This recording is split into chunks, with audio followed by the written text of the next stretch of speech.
Thank you for staying with us. Despite the Naira's rebound, Nigeria's inflation rate jumped to 33.20% in March, compared to February, when the headline inflation rate was 31.70%. This is according to the National Bureau of Statistics Consumer Price Index, CPI, report released on Monday. And the report says, looking at the movement, the March 2024 headline inflation rate showed an increase of 1.50 percent points when compared to the February headline inflation rate. Now, what does all this mean, you might ask? Well, we have two people in the studio, two economists who are joining us from our Abuja studios, who are going to be able to break all this down for us and tell us if really our Naira is doing well. It's my pleasure to welcome the Special Advisor on Economic Affairs in the Office of the Vice President, Mr. Tokwe Fashiwa. Good morning, Mr. Fashiwa. Well, let's keep going. I mean, both of them are there. Okay. We also have the CEO, Maximise Analytics Incorporated, Mr. Winston Osuchukwu. Well, that you had a little bit of a challenge with that. You know, what might interest you is that a good number of economists are asking, there's no transparency in the Naira rebound. And I'm wondering exactly what does that mean? And they say, is it sustainable? Exactly. Are the measures being taken going to suspend this value? Well, Dr. Fashiwa might be able to answer that question. Are you there, Dr. Fashiwa? Yes, I'm very much around, yes. Thank you. So, you know, they're asking if it's sustainable and, you heard us. What else, but... Okay, yes, it's quite sustainable. And I think one thing that must be pointed out is the unprecedented nature of the rallying of the Naira against the dollar. I've seen in many places people say, oh, the dollar is falling. No, the dollar is actually gaining in some of the weeks past, gaining against the other global currency. But the Naira, the strategy behind the Naira is what is working. Because again, this is what, was always in the offing. The strategy of the central bank to ensure that the detritus around the Naira is cleared.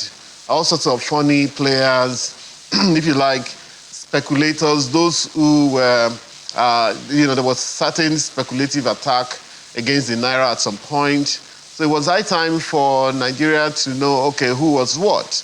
And that was what the central bank did.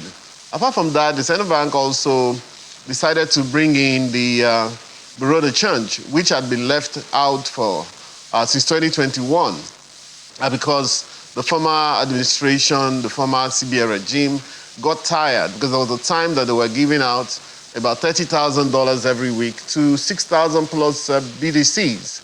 And so at some point they got tired and said, you know what, let's know exactly who is what and who are we dealing with. So this time around under Mr. Cardoso, they've reduced the number to about 1,588.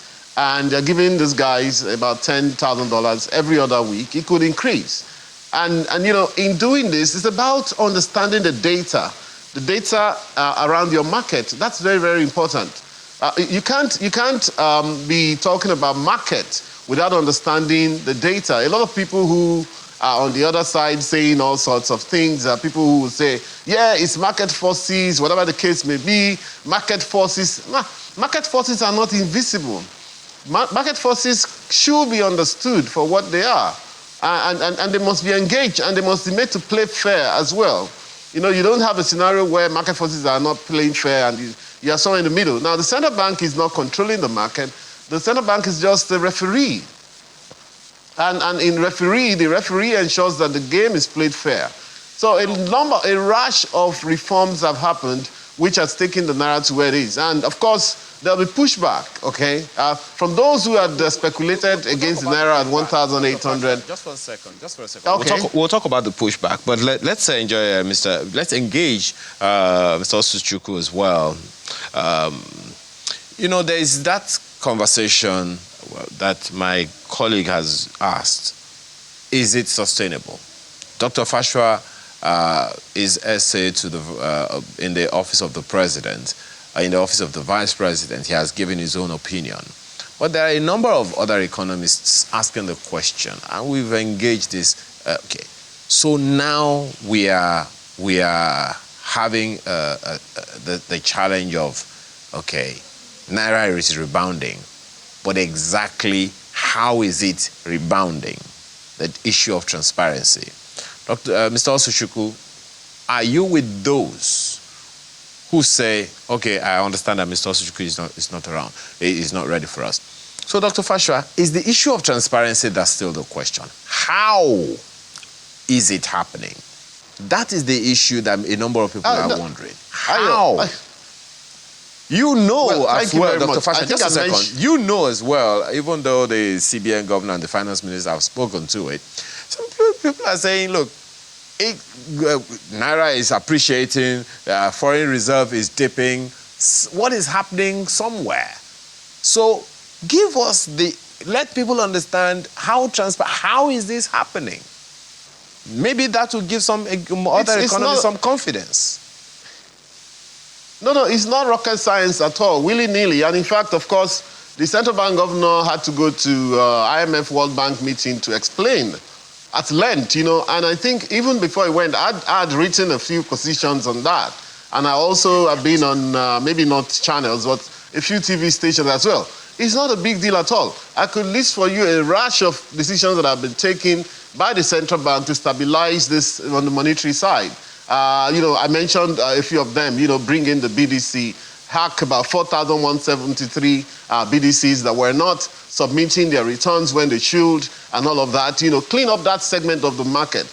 Take some charge, you know, and of course there's a play with Binance and all of those. In fact, I understand that there's another one called Bybit, which some guys are rushing to, you know, and you said we are going to talk about the pushback later, so I'll leave it at that, you know. So there's that beat going on. So, I mean, it's about understanding your market. And of course, there's fidelity to the idea that, okay, we want to reach out to the BDC market to bring them on board. Okay, that's one. Fulfilling the obligations that were left before they came in, before Mr. Cardoso came. Very crucial. $7 billion have been cleared. So let's say $5 billion was taken out. $2.4 billion was determined to be fraudulent. I mean, look, so you had, and people were talking about market forces. At the time we were talking about that market forces, we didn't reckon with the fact that there was $2.4 billion, which Nigerians, sometimes in collaboration with foreign friends, have made fraudulent demands. And look, we're also very much interested in actually outing whoever these guys are, because they would have taken Nigerians out for $2.4 billion. That's a lot of money. Just as we had a P and Aide trying to take Nigeria out for $9 billion. So there's always these shenanigans going on, and which is what is stopping. I can also assure you, you know, part of the forensic investigation carried out in the central bank realized that in the former administration, you'd have situations where people were allocated dollars they didn't demand for. People were having all sorts of fraudulent demands. You demand for $100,000, you get given $10 million. Guys go behind. Go and try that in central bank now and see whether it will work. So this is a key thing. And the reason why it's sustainable, and I'm saying that from the central bank perspective, the new idea of sustainability of the rates that we are, you know, looking at right now, it's a long-term thing. It's a long play. It's a long game. So you're not going to see a scenario where some guys, no matter how they try, go on crypto platforms and try to dictate. I mean, we had a point where people were using $500 to dictate the economy of Nigeria. You go and make a position and say you want to sell $500 at some crazy rate. And the moment you close that trade, that becomes the next rate for Nigeria. We are wiser now. And I think that, I mean, everybody playing in the system, all the stakeholders are wiser, that we cannot be led by the nose. And of course, the media is also very important in this regard. Because again, you see, one thing that's very, very critical about currency is information. The second generation of currency crisis is, as I've always said here, you know, the self-fulfilling prophecy. What you say about your currency is what it becomes. So in the same vein, I hope that now, I've been saying that for years, okay? But I hope that right now we have now realized that, look, our currency is what we make of it. Look, we could as well be discussing and debating Naira at 30 Naira to $1 today. We could as well be debating at 3,000 or 30,000 today, but your currency is what you make of it. Of course, you saw yesterday the report that came from Bloomberg that Nigeria has dropped in the ratings, and I'm sure this is going to take over the entire Nigerian internet very soon in terms of the largest countries in Africa. It's simply as a result of that devaluation. But now that the Naira has gained, it is also left to us to get the new value of our GDP in Naira terms and also use the current official rate of the Naira. We probably would go back to number 2. Or something of that sort, because Egypt has as well as devalued. So you don't just continue devaluing and allowing some, stragglers to take your currency to where you don't want it to be. Currency management is a very strategic issue, and in fact, it's not only at the level of the central bank governor, it's even a concern to presidents and ministers of finance, everybody that's a stakeholder in the economy. Dr. Fashua, all this would be merely academic if it doesn't affect the life of the man on the street. To the man on the street, prices are still up. And you know the saying in Nigeria that once prices go up in Nigeria, they never come down. So all this talk about, the Naira is rallying and this and that, stuff is still expensive in the market. A tin of corned beef, for instance, my neighbor bought on Tuesday, was 5,000 Naira. Corned beef was what students ate when we were in school. It was that cheap. You could afford as a student out of your pocket money to buy a tin of corned beef. Sardines are now 1,400 a can. Let's do this way. Yes. No, 2 things. I would hope that the corned beef is now manufactured in Nigeria because it's just beef, right? And I think we have very good beef here as well. And I think part of what the current idea is to also get Nigerians to begin to look at local alternatives to things. That's one. But again, the same Nigerians will say, oh, whatever goes up in Nigeria never comes down. The dollar went up, the dollar is down against the Naira. In Nigeria, this same 1,900 to 1,000.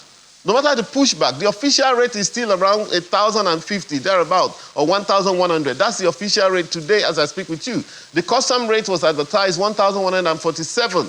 It was up as much as 1,700 at some point.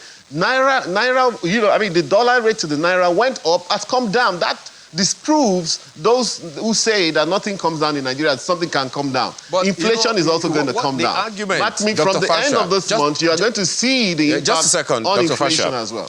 The challenge is not whether or not the rate of the Naira to the dollar is coming down. The rate is that it is not reflecting on the streets. But, let's also ask Mr. Osuchukwu with you right there. Yes. We'll still come back to you. Mr. Winston Osuchukwu, we introduced him earlier. He's an economist and he's a CEO of Maximise Analytics Incorporated. Thank you again, Mr. Osuchukwu. So, my colleague asked a question the other time. Is the Naira really rebounding? Or it's just what, is it Professor Pella many years ago, I called it abracadabra. Is it sustainable? Well, at the end of the day, if the price that we've seen in the Naira, yes, it has rebounded, but we have to ask ourselves one simple question. Has there been any fundamental change in the economics, in the economy that is driving this foreign exchange rate? I like to tell people a lot that the foreign exchange rate is the answer to a very complex, multivariate equation. Part of that equation is just your general economy, how productive it is. Another part of that is inflation. Another part of that is what is interest rates in your country. Another big part of it is what is government spending like. You put all those things together and you have to touch those things. All those things have to change significantly for you to turn out on the other side and say, oh, the foreign exchange rate has re-leveled or rebalanced or what have you. And really not a whole lot has changed over the period. So why have you not seen the prices show up in the market? Very simply. The man in the market is a very pragmatic person. If you have ever run a business, if you have ever run a shop, you have to be completely pragmatic. And here's the deal.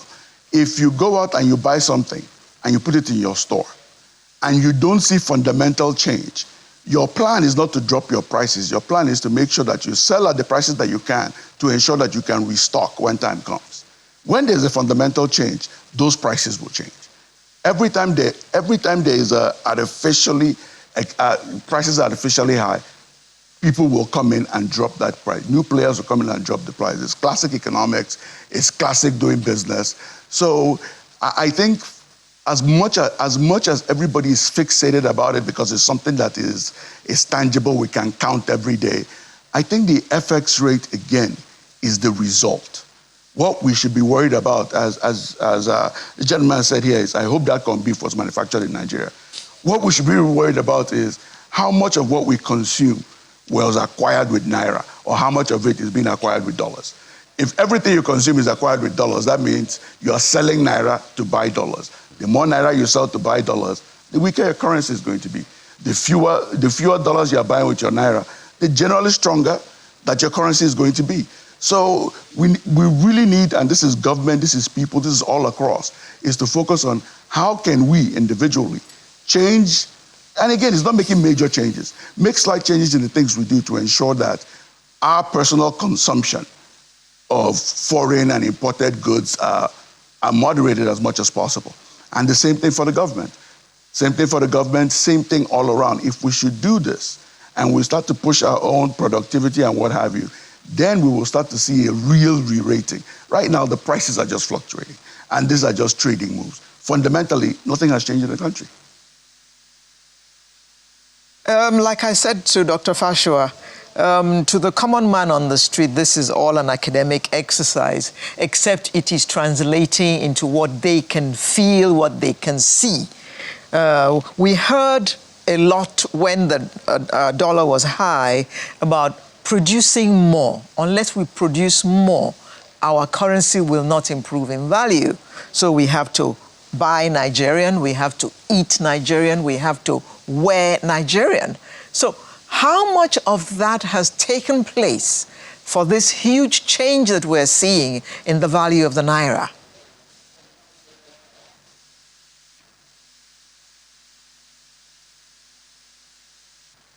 Well, from the point where I'm sitting, not a whole lot of it has taken place. There hasn't been enough time for that to take place. Again, nothing. One thing that we all have to understand is we did not get to the point that we are today over the last 6 months. We didn't get the point that we are today over the last 6 weeks. The place we are today is the result of decisions that we've made over the last 60 plus years. So for fundamental change to happen, it will take time, but we have to persevere, we have to be disciplined, and then we will start to see the results on the back end. And by the way, there is no way we can go from not great to great without all of us being willing to sacrifice and experience pain. It always happens. When a child grows, a child has growing pains. As the growth plates move, that child is actually in pain. That's why they call it growing pain. If Nigeria is going to grow from where we are going to suffer pain. And if anybody wants to see where that pain is on full display and where the people are finally realized that they have to go through this, look at Argentina. The president came out on the day he was inaugurated and told them it's going to get worse. And it has gotten worse. But when they polled the man on the street, what are they saying? They're like, yes, it has gotten worse, but he's doing what we want him to do. Because for the last 60, 70 years, someone has sold them that fairy tale that, oh, everything can be great and we don't have to make any changes and your lives will not change and everything will just become. Never happens that way. Fundamentally, if we are going to come out of this, there must be pain. There must be pain. There must be sacrifice. The only thing that we ask is, as we collectively go through this, that the people who we have put forth to run the system are focused and keep their eye on the ball to ensure that we get the benefit of the pain we go through. Dr. Fashua, I am glad that Mr. Osuchukwu mentioned the people that we have put there to run the business for us, as in the business of running this country. You know that time that the Naira was, the exchange rate was getting more and more unfavorable, and we heard that it tended to go higher at the end, well, at the time when states went to Abuja to collect their allocations.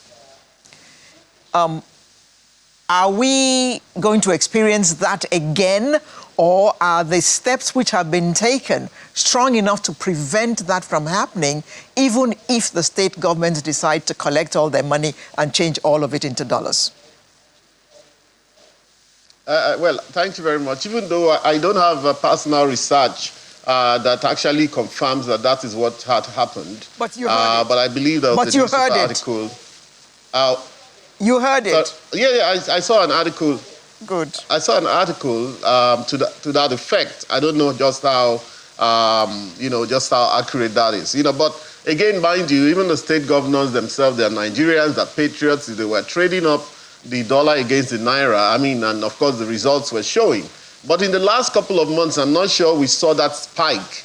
So whoever did that research should probably extend the research to see maybe this is a continuing trend. And then are we talking about correlation or causality in terms of, is it that just by happenstance that happened by the time they collected their FAQ, or can we trace it to the fact that the moment and that's forensics, just that very simple. And in fact, that's part of the question that the government was asking Binance. We wanted to know the 100 top customers of Binance. And of course, that resulted in a fugitive situation where one of the guys actually escaped from prison and ran, or escaped from custody and ran from Nigeria, meaning that perhaps there's a red flag there. There's something for Nigeria to chase there. So that's that. So we get to the bottom of that, but I don't think that's the situation now. However, in terms of how this affects the people, which is the inflation, I would add one or two variables to what the gentleman with me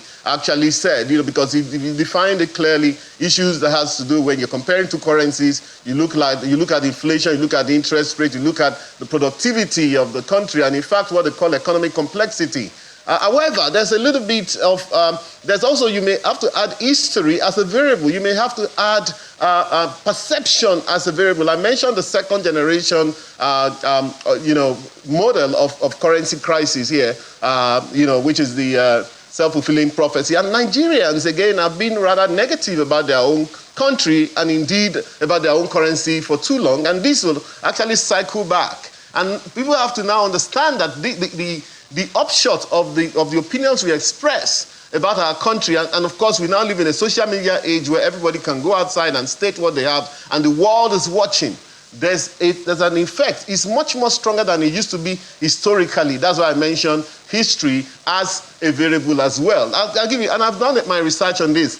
The UK currency, the pound, was by far the strongest currency, by far, pre-1944, 1945. In 1944, when the Bretton Woods meetings were convened, the UK was already destroyed by the war. They needed more money. They needed a bailout from the US, which did not join the war on time. They were made to devalue the pound by 60% overnight. And it was the UK groveling, and they got the loan.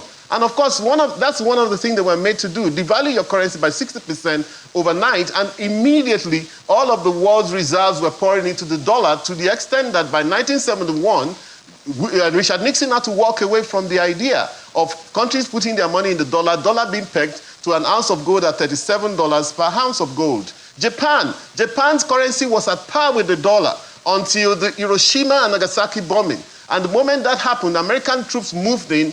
Japan was basically under American colonialism at that point in time. And the first thing they did was they devalued the yen to 600 yen equals $1. Today, they've traded it up one way or the other. They left it around 140. It's fair enough for them. So you see, we have to be extremely careful. Now, in terms of the inflation that's affecting the people, it's a struggle.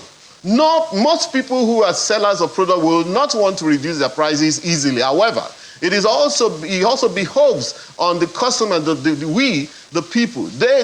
people outside there, to ensure that they negotiate appropriately and also put some moral suasion on these retailers of goods and services and say, you know what, the dollar is a lot weaker now. People say, oh yeah, I'm selling my old. All of a sudden, everybody bought all of their stock when Naira was almost 2,000. That's what we're seeing. And so, you see, it's a case of, we see FCCPC, the Federal Consumer Protection Agency, running around and trying to say, you know what, there's something called a fair practice. There's something called exploitation. Most of what has happened in what we call Nigerian inflation is price gouging.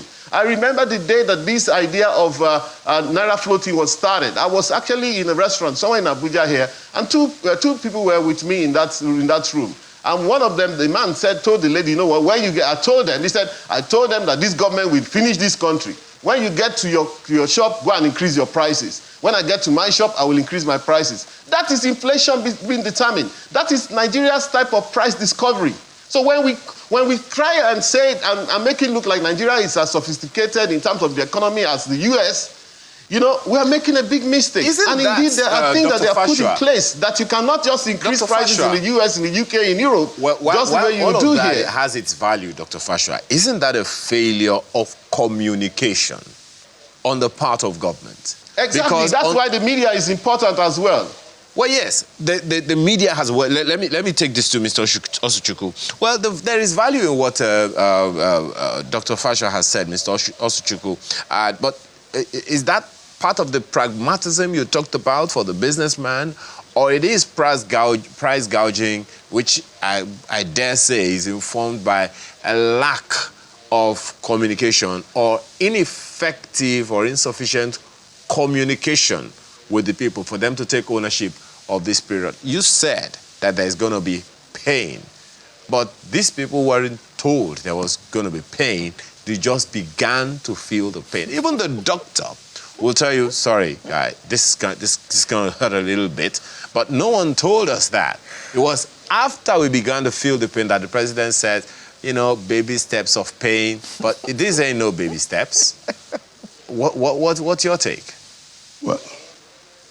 Well, let me start by saying that there is nobody that's planning to win an election that starts with the words "there will be pain." Those will probably be your three last words as a politician. So let's just take that. Let's take that off the table.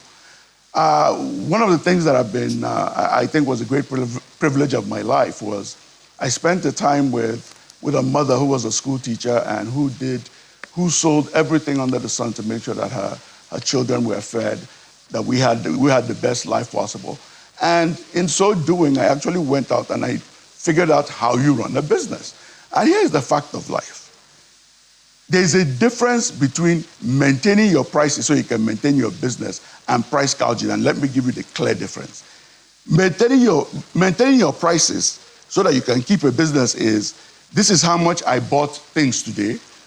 If I'm importing that thing, this is where the dollar is, and if the dollar is getting stronger, it's getting weaker, I need to maintain my prices or even increase them to ensure that I can restock. Which, remember, when I restock, my business does not grow. That means that I've just stayed at the same level. Price gouging is when I go and I sit in Lagos or Benin on Nisha Road or Lagos Ibadan Expressway. In the middle, I go and buy fuel at 500, 600 Naira, sit in the middle, then I see somebody who was unfortunate enough to have run out of fuel in the middle, and I tell him I'm going to sell it to you for 6,000 Naira a litre. That's price gouging. There's a complete difference in the two. What you see happening in the market, number one, if you go into a market and everybody gives you the same price, they're not price gouging you. Because here's the thing about people. You cannot get 20 people in a room and make them do the same thing. Because when everybody decides to price gouge, one out of the 20 will decide, you know what, here is my chance to go and make some new friends and make some new good customers. And they'll go out and do it. So again, let's leave that out of the way. The problem we continue to have is a fairly simple one. And I say fairly simple because we know that we have to spend less, we have to make more for our country, for our economy to stabilize and grow. We know that. But it is the details of how that happens that we don't like. And make no mistake, when I say we, I include myself in the we. Because if you're telling me now that when you increase the price of something I enjoy that's imported, I feel that pain. If you're telling me not to consume something I import, I feel that is imported, I feel that pain. But those are the things that we need to do. And to say that the government did not tell us is to be disingenuous, because if that government had told us, if anybody running for office had come and said, we're going to fix Nigeria, but here is what it's going to cost. Price of this is going to go to here, this is going to go to here, inflation will be here, and there will be mass retrenchment. Who will vote that person in? There's a reason why undertakers don't win president. You cannot come in and tell us that we're going to die and still expect us to go ahead and vote you in. But we as a people, and more importantly, outside of the government, the intelligentsia that distills government action into language that's consumed by the common man have to spend time explaining both sides. You cannot ask the government to do all these things sometimes. I mentioned Argentina. The reason why Milei could do what he did is because Argentina for the last 50 years has been a basket case. Argentina was the richest country in the world in 1913. The richest country in the world. Let that sink in. And today, that place is a basket case. So Milei came in to tell people that we are all dead. The only thing I'm going to do is I'm going to resurrect a few of us to move forward. And people are willing to accept that. We haven't gotten to that point, and we don't need to get to that point. But we shouldn't expect the government to come and tell us that kind of message, because again, in every democracy, whether we like it or not, we vote with our perceptions and we vote with our stomach. We vote in who gives us the best perception of the future certainty of our stomach. Who is telling me I'll be less hungry tomorrow? That's the person I'm going to vote for. All right. Well, Mr. Suchukule, I'll stay with you for a bit because we're landing this plane any moment from now. Let's talk to the young demographic. They are the ones who are in that space that we were in the 80s, the Japa phase. Then it was Andrew. Today it is Japa. Now, you have said over and over again that there is hope in the country. It's going to be pain, but it's going to produce something. What should we be saying? 1, 2, how should we be saying these things? And lastly, who should be saying it? Because the federal government has the macroeconomic issues to handle. The states have their own issues to handle. But the people live in the states, and they see the body language of the people that govern them, and whether or not, rightly or wrongly, it's been done one way or the other, and they are seeing these things, perceiving these things. So what are we going to tell them? How are we going to tell them? And who should be doing the telling so that everyone can take ownership of the new Nigeria we all hope for? I watched the interview you had just before this, where you were speaking to the minister, Dr. Basu Tijani. And there's an interesting thing when he was talking about AI. He said AI is global. Well, here's the thing. I'm going to say something that's completely controversial. We should never, ever tell any talented young man whose skills are wanted outside not to go. Because whether you like it or not, if you look around you, the top people in every sphere of influence that anybody wants to go to, whether it's a doctor, lawyer, what have you, check where they were trained. So when we have talent, the best thing we can do with that talent is to ensure that that talent continues to get trained at the cutting edge of everything they do.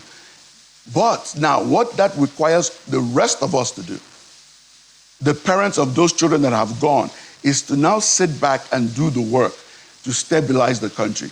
These young kids, no matter what you say, the youth of this country today have done more to build the kind of country that they want to live in than we did in our time. How many of people of our generation were entrepreneurs in their 20s? But these young people have done it. How many of people of our generation went out and took the road less traveled in art, music, movies, what have you, to push those things to the point that where they are employing people, they are creating areas that just didn't exist before. So for me, when it comes to the young people, let them find their way. For us that want them to come back home to us, just like any other person, if you want somebody to come into your house, you sweep, you clean, you put everything together. You don't have to buy new furniture. You just have to make sure that what's there is clean and in place. And by that I mean, when it comes to all these things that we know is a problem, corruption, we fix it. It's ours to fix, nobody else will fix. A government, a political system that sometimes we feel is unwieldy, we fix it. Do we think our government is too expensive? We do that. All those problems are things that we can fix, either by our actions at the ballot box or our inactions, our refusal to support whoever is doing those kind of things. And I have to raise one thing. When we start hearing things like, oh, dollar goes up when people collect their federal allocation, that is horrific. So now the question is, who is the bad person? The person that took the federal allocation to go and sell it to somebody to buy dollar, or the person that took it from them and sold dollar to them, that's also in this Nigeria. If those two people are here, how are we going to get things fixed? So for the young people, follow your bliss. The only thing is, when you go out there, remember you're Nigerian. And as a Nigerian, do what Nigerians do. We are the best everywhere we go, bar none. There is nowhere I've ever been where you look for the top 10 people, there's not at least 2 or 3 Nigerians hanging around there. So that's the one burden they have to take with them. There is no okay for them. But for us who want them to come back, let's spend our time and do the work and get our economy back to a stable, clear, and predictable environment so that these kids can come back and put all those talents that they're going to gain walking around the world. Well, Ms. Osuchukwu, before I go to Dr. Fashour, there's something that you spoke earlier, and Dr. Fashour also referenced it. And that's the fact that we need to increase production so that more foreign currency is chasing the Naira. You have cited some industries, a few of them that we have talked about before, entertainment, tourism, and even the corned beef factory that Dr. Fashour and Alera were talking about earlier, and a number of others like that. In fact, I saw a picture, I think it was yesterday, someone was saying that this is showing a stack of tires that are supposedly made in Nigeria. I have not been able to confirm that. But then there are those who would look at the ease of doing business parameters of the country today. Are there things missing that you think, okay, if we did this better, more foreign currency will chase the Naira and Naira will appreciate sustainably? That's the thing that I think is important for us. No, absolutely. Ease of doing business, yes, you have to make things a little easier. When you run a business in Nigeria, what you go through running a business in Nigeria between 8 and noon on a Monday is probably what somebody running a business in the UK goes through between Monday and Wednesday, the entire 3 days. Just because of all the things you have to manage. Then there are all the disparate people that are coming to you to collect one thing or the other. You are reporting one thing. All those things require headspace. They require human capital. And if you spend so much effort in dealing with all those things, how much effort is left to actually put in the business? Then so if you look now at 2 businesses, the Nigerian business will be a little less productive because of all these resources that they are spending, taking care of things that are not directly related to producing whatever a widget that they're supposed to be producing. So yes, we want to be more productive. Everybody has to be on board with that. The government has to be on board by making things, not saying that people shouldn't pay taxes or people shouldn't be regulated or what have you, but streamlining the processes so that somebody can wake up, go and take care of everything that they are required to do simply without basically have to create an entire infrastructure around it. And once you start to do those things, more people will get in business gets a little easier. The other thing that you have to do as a government is realize where you have failed your citizens and adjust for that. In the next couple of years, we're going to see Europe, as their green agenda moves forward, start to put in what they call a carbon adjustment tax. A carbon adjustment tax they're putting in at the border is to say that European manufacturers have spent money to go green, which has raised their cost of production. So you that is doing your business in a place that nobody cares about the environment, you are going to be charged, we are going to impose the same level of cost that the European companies are having to carry to go green. And then that way people can compete on what will be closer to a level playing field. That's something that we should be looking at doing in Nigeria. If someone is doing business in Nigeria, their cost of power is a lot higher. Their cost of providing water is a lot higher. Their cost of logistics, everything is a lot higher. We should look for ways, number one, to put the appropriate amount of adjustments at the border to the goods that are coming in. And on the other side, we can do it also with tax policy, whereby we give enough tax credits to start to help them reduce those prices so that they can compete with the imported goods that are coming in. Because if not, every time somebody goes to a country where everything is built, where all the infrastructure is there, and they produce there and they bring it to Nigeria, here's the crazy part. You put in one job in that place, you kill a couple of jobs in Nigeria that you brought those goods to, and you set us back another one day. And that continues to go, and we'll never come out of it. So if we're going to get to this place where we want to be productive, everybody must be on board.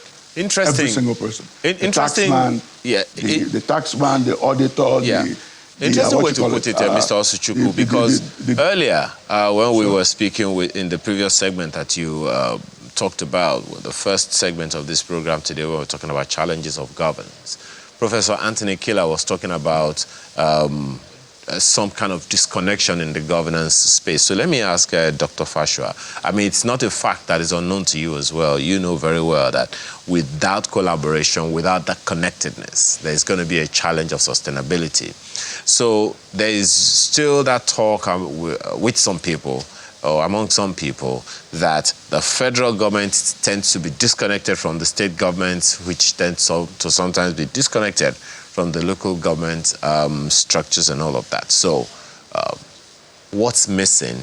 What needs to come to play? This is the time for governance, not a time for politics.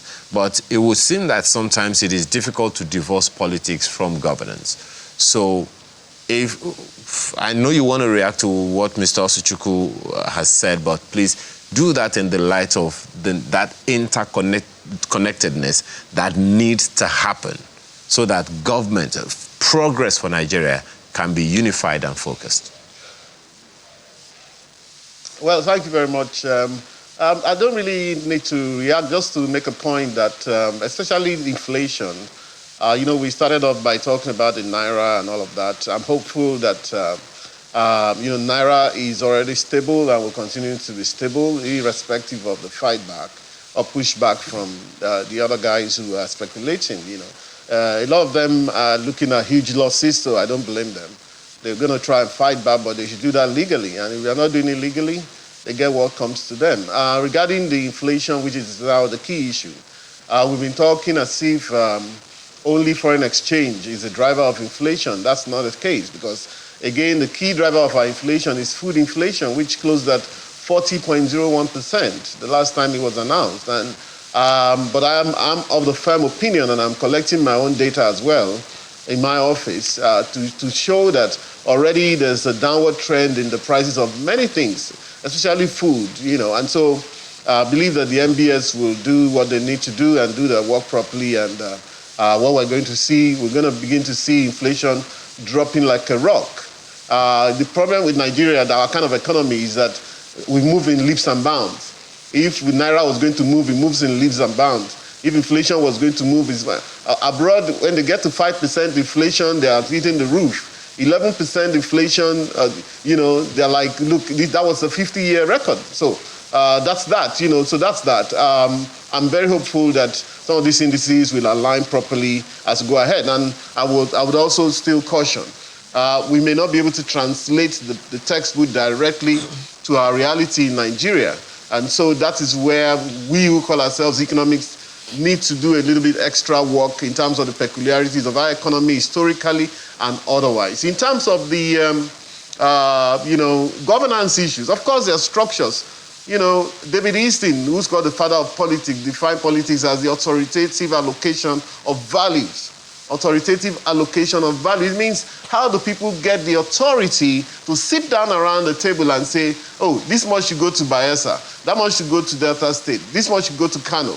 That is politics. And when you look at the definition of economics as well, it's also the same thing. It's about scarcity, choice, and how do you ensure that out of these scarce resources, who gets what? And how do they get it? So there's that two relationship. So and I think that we're also going to be helped a lot in getting that governance structure going, as Professor Kila and the lady were discussing, because we now live in an information age. Minister Bosu was here talking about artificial intelligence and the kind of impact it will have on our lives, that it's already having on our lives. And I was asking a question, some of your staff were discussing, and some of Bosu's staff as well. So how do we ensure that, AI is seen as an enhancer of what we do and not a threat to the livelihoods of people? Because again, you can read the news, you can do a whole lot of things. So the world is changing rapidly, and information is key now. And however, we can also leverage that information to improve governance by sending feedback to government, by letting them understand what's going on. For example, you see, there's not so much disconnect between the state and the federal. One of the crucial meetings that has been able to stabilize the Naira happened between the president and the states. And he called the governors, and they had some very candid discussion, and then we started to see that stability. But between the state and the local government, the state seems to be sitting on the local government. A few of them have given a bit of leeway for the local government, but our rural areas is the next spike of growth will come from for Nigeria. We've abandoned them. We fly over them. If we're going to Lagos today from Abuja, you just fly and in 1 hour you're there. But before, we would have had to go to Lokoja, and then you stay, you eat food in Lokoja, you move on to Benin, you stay, you can even decide to sleep overnight. Those economies have been shrunk, especially the economies of the villages along the line that sell stuff. So we have to understand that, look, those are opportunities.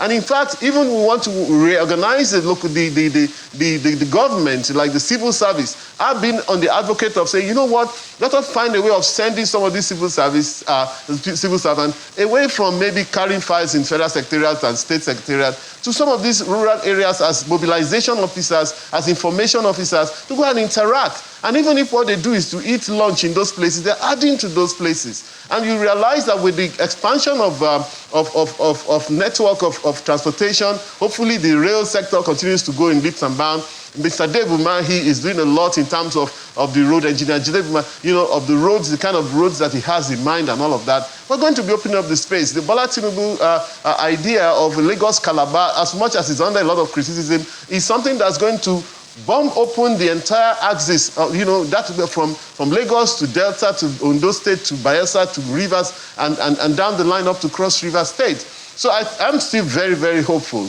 about what we can achieve with this economy, despite some of these initial hiccups and all of that. And I think we're moving away from all of those hiccup era into a glorious era where all of us, would actually have a good story to tell about our country and our economy. At the end of the day, all of this conversation, Dr. Fashua, is about the Naira that is rebounding, and for us to be able to sustain this growth, and not just for it to stabilize at some point. You were talking about, you and Dr. Chuku were talking about currencies that were much more precious before now. You talked about the pound. The pound was a slave to the Naira at some point. The Naira had more value than the pound at some point. The dollar to the Naira in the 80s was not here. I mean, these are the facts that history has told us. But the conversation now is, you have agreed with Ms. Osuchukwu that all hands must be on deck. Shared vision. It is one thing to have it. It's another thing to share it in a way that people can own it and no one is going to altercate and say, well, they're just doing their own bit. We are doing our own. how do we market this vision, Dr. Fasha? That's one of the reasons I was asking about the partnership, so that the states can join the federal government in marketing these ideals. We've listened to even opposition party people saying that they want to cooperate with the federal government, and that's, I dare say, that's one of the rarest times in this country for opposition party people to gather together and say they're going to support a current government. I mean, it's rare in our country. So how do we take advantage of this momentum, market it in a way that is sustainable, that this growth is sustainable, that everyone does what they need to do? We just have to market the ideals. But it would seem like, as some people have said, NOA is MIA. Well, NOA is doing... No, they're actually repackaging a lot of things. Mr. Lanre, Isa Onilu, I get their publications almost on a daily basis. It's called The Explainer, and it's a very rich publication. And I think also, even my office, we're posting, at least on my handle in Twitter, or X now, some of the programs of this government, of our government, we have to put it out there on social media. The era where we can ignore the social media is far gone. Otherwise, the AIs are going to take us out entirely, everybody. So that's that. So we're going to push out, like I said, the media is important. The perception of where the economy is going, where inflation is going, where growth is going, is very incredibly important. What people expect to see, is very, very important as well. So to a large extent, I mean, we can do a lot, and we can continue to collaborate on this. However, I wanted to clear one impression. When you said that the pound was a slave to the Naira, I would advise we don't say it that way, because the history behind that is this. I asked myself, why did the British leave the Nigerian pound at par with the British pound when they were leaving? They knew that we were a banana economy. The economy of Nigeria in 1960 was $4 billion. $4 billion. Today, we're looking at about $450 billion because of the devaluation. That's why it has trended down. It was up to $540 billion at some point. If the Naira, and one of the gains of it, the Naira was able to gain a bit more value, then, of course, we'll see a scenario where the Naira, the dollar value of our GDP will also spike. So we'll move from that number 4 to maybe back to our number 1. And I think that is our aim, to go back. Nobody becomes for number 1 and wants to leave number 1. We must go back to number 1. And the growth rate we are looking for is not the kind of 3%, 3.3% I hear being predicted sometimes by the multinationals, multilateral agencies, rather. So the kind of growth rate we need, we should be nudging the double digits or even more. We have to be aggressive about it. Mr. President is aggressive about it. We are no mediocres here. Of course, the needed reforms have been taken. Some of them were painful, like you said. Of course, the president admitted they were going to be painful. For example, the floating of the Naira, and also the removal of fuel subsidy. But we are going to get, and we'll soon begin to see some of the advantages. And the economy has actually grown. When I look around the country, I look at things like Dangote refinery, a massive several $1 billion, in putting that place there, plus the value of the land, we're probably talking of maybe $50 billion to $100 billion, which will be added to the GDP somehow. So you see, since 10 years ago when we based the GDP, the MBS is working on another rebasing now. 10 years is a decent time. Nigeria is an economy within Africa. Nigerian economy has the potential of growing faster than any economy. Why? Because we have a whole lot to do. We have the population, we have the young people who are motivated. Most of the work that the young people do may not even get captured by the GDP as it is. Why? Because a lot of our young people are working remotely. They get paid remotely. Maybe sometimes some of them get paid in cryptocurrencies. That's not captured at all by any industry in Nigeria. That's what the work we now need to go and do. A lot of our musicians, they shut down the O2. They shut down the O2 Arena in the UK. 50,000 people have attended. Even their own 40-50% that is due to them never gets to Nigeria because they've been wise. Their producer has opened account for them in Cayman Islands and Bahamas and what have you. They have a good time. A little bit of change comes here. So now is a time that we need to challenge ourselves, also using AI and every other tool. So let's not say that the history behind currency is that let's think about why was it that the British set that currency at that, and why was it until 1985-86 that most currencies in Africa started to trend down. Thank you, Dr. Fashua. You know, and since then they've been going down. I'm sure if we let you, you would go on until tomorrow morning. Thank you. There's so much to say. Thank you very much. We've run completely out of time. Dr. Tokwe Fashua, Special Advisor on Economic Affairs in the Office of the Vice President, and Mr. Winston Osuchukwu, an economist and CEO, Maximise Analytics Incorporated. Thank you very much, gentlemen, for joining us this morning. Sunrise will return in just a moment. Do stay with us.